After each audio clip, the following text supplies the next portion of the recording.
Welcome friends, কি অবস্থা সবার? আশা করি সবাই ভালো আছেন। এ কথা আমরা সবাই জানি যে খালি পাত্রগুলো সবচেয়ে বেশি শব্দ করে, আর আমাদের বাংলাদেশের গ্রামে গঞ্জে বলা হয় খালি কলসি বাজে বেশি।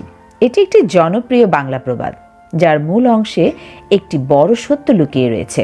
অর্থাৎ এর সহজ অর্থ হলো, যেসব লোকেরা বেশি বকবক করে থাকে তাদের মধ্যে কোনো অভ্যন্তরীণ পদার্থ নেই। প্রতিটি মানুষই সফল হতে আকাঙ্ক্ষা করে, কিন্তু শুধুমাত্র উচ্চ লক্ষ্যমাত্রা ও চেষ্টা যাদের আছে তারাই বাস্তব জীবনে সফল হবে।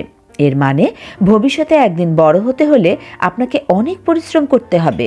যদি আপনার পরিকল্পনা সঠিক হয় এবং আপনি সঠিক পথে কাজ করেন, তবে আপনি আপনার অভীষ্ট লক্ষ্যে পৌঁছাতে পারবেন, তাতে কোনো সন্দেহ নেই। সাফল্যের দিকে যাত্রায় আপনি এমন অনেক লোকের দেখা পাবেন যারা সমালোচনা করতে পারে ভালো, এবং আপনাকে নিচে নামানোর জন্য যা যা করতে হবে তা তারা করবেন। এই ধরনের পরিস্থিতিতে আপনাকে যা করতে হবে তা হলো নীরবে কঠোর পরিশ্রম করে যাওয়া। আপনার চারপাশে এমন একটি পরিবেশ তৈরি করুন যাতে কোনো নেতিবাচক শব্দ আপনার হৃদয় বা মনে পৌঁছাতে না পারে। খারাপ সমালোচনার প্রতি মনোযোগ না দেওয়া গুরুত্বপূর্ণ, কারণ এটি আপনাকে তাৎক্ষণিকভাবে নিরুৎসাহিত করতে পারে। আপনার সম্ভাবনাকে কখনোই অবমূল্যায়ন করবেন না এবং আপনার সমালোচকদের সাথে লড়াইয়ে লিপ্ত হবেন না। সফল হবার জন্য মুখ বন্ধ করে নীরবে শুধু কাজ আর কাজ করে যান এবং নিজেকে নিজে প্রতিদিন এই 8টি কথা বলুন। 1. আমার কাজ পৃথিবীর কেউ এগিয়ে দেবে না, আমার কাজ আমাকেই করতে হবে। 2. আমি বিশ্বাস করি আমার সাথে খুব ভালো কিছু হতে যাচ্ছে। 3. পৃথিবীর কোনো কিছুই স্থায়ী নয়, আমার সমস্যাগুলোও নয়। 4.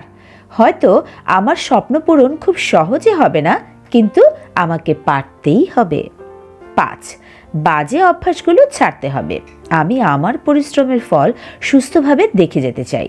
6. আমি কখনোই আশা হারাবো না, কারণ কাল কি হবে আমি জানি না। 7. জীবন অনেক কঠিন, কিন্তু আমি তার চেয়েও কঠিন। 8. নীরবে কাজ করে যাব, আমার কাজই একদিন চিৎকার করে সবার নজর কাড়বে।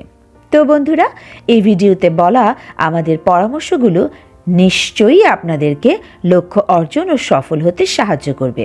আপনার জন্য শুভকামনা রইল। ভিডিওটি শেষ পর্যন্ত দেখার জন্য ধন্যবাদ। দেখা হবে পরবর্তী ভিডিওতে।